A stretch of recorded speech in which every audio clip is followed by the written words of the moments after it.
El contenido y las imágenes de este programa se difunden con fines noticiosos de interés público cultural. Además, los comentarios, opiniones y expresiones de sus invitados son responsabilidad exclusiva de ellos y no representan necesariamente la opinión de este canal.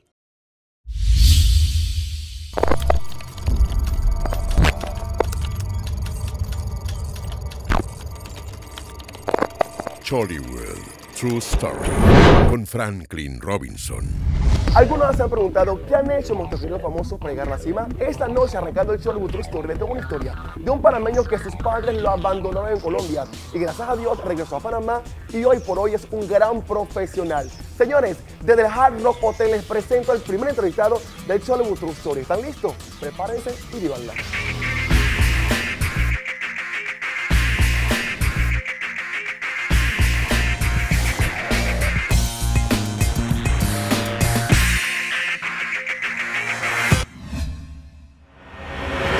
Mi mamá era colombiana, la primera vez fui obviamente con ella, estuve en Darién, luego fui a Colombia en la frontera.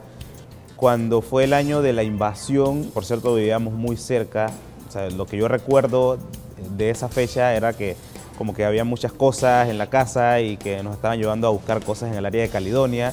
No sabía hasta obviamente años después que era una invasión y luego de la invasión automáticamente mi mamá se muda a Colombia.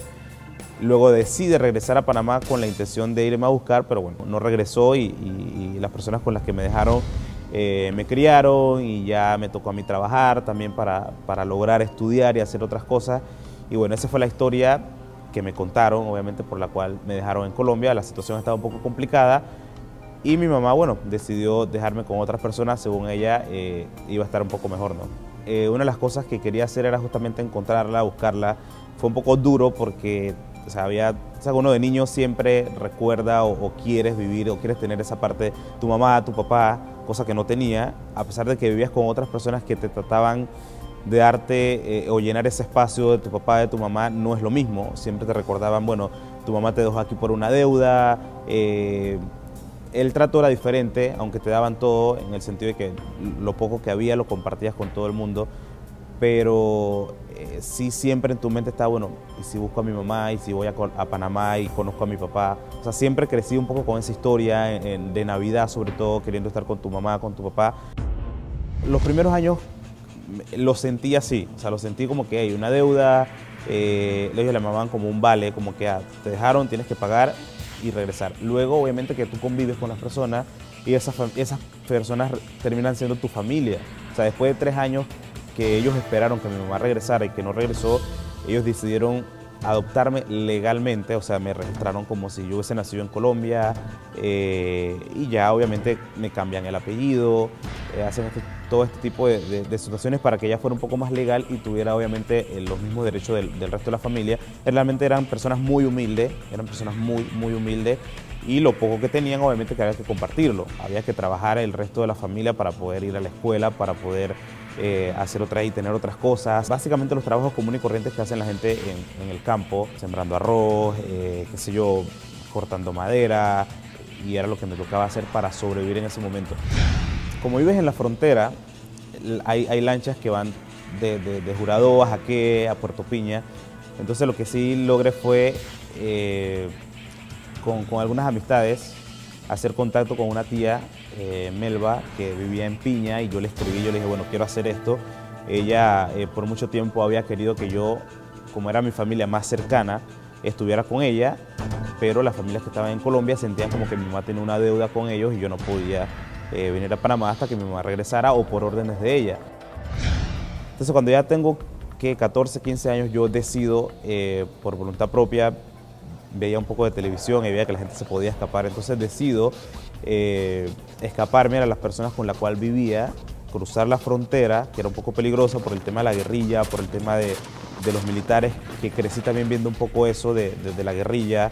Yo estaba muy pequeño, no era que estaba en peligro, pero tenía dos opciones, o me metía al ejército o a la guerrilla, entonces no era con lo que yo quería. Siempre soñé como con vivir en la ciudad, o qué sé yo, o sea, siempre soñé muy arriba, estando en el campo, cosas que parecían un poco imposibles, pero bueno, era lo que yo quería y era con lo que me imaginaba cuando veía la televisión.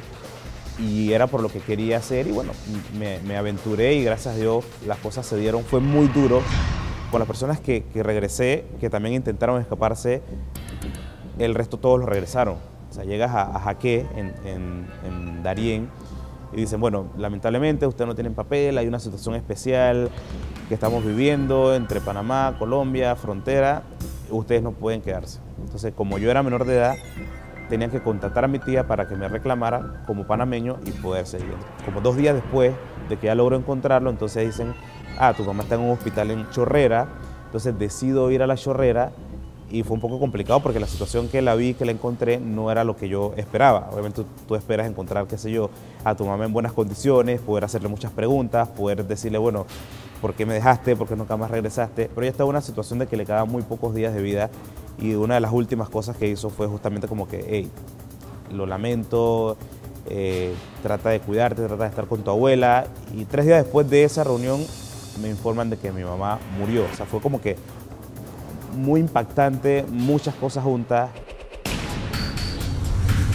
Y realmente fue un poco complicado porque tenía que yo 15 años. A pesar de que era como que muy fuerte por todas las cosas que había pasado, me golpeó mucho.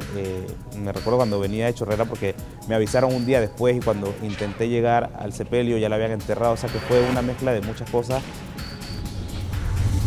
Mi papá no me reconoció en ese momento. La verdad que vine a saber de él después de los 15 años. Mi tía me había dicho que trabajaba en periódico, entonces eso fue lo primero que hice. Me dijeron, bueno, todo el tiempo está en el hospital porque era fotógrafo.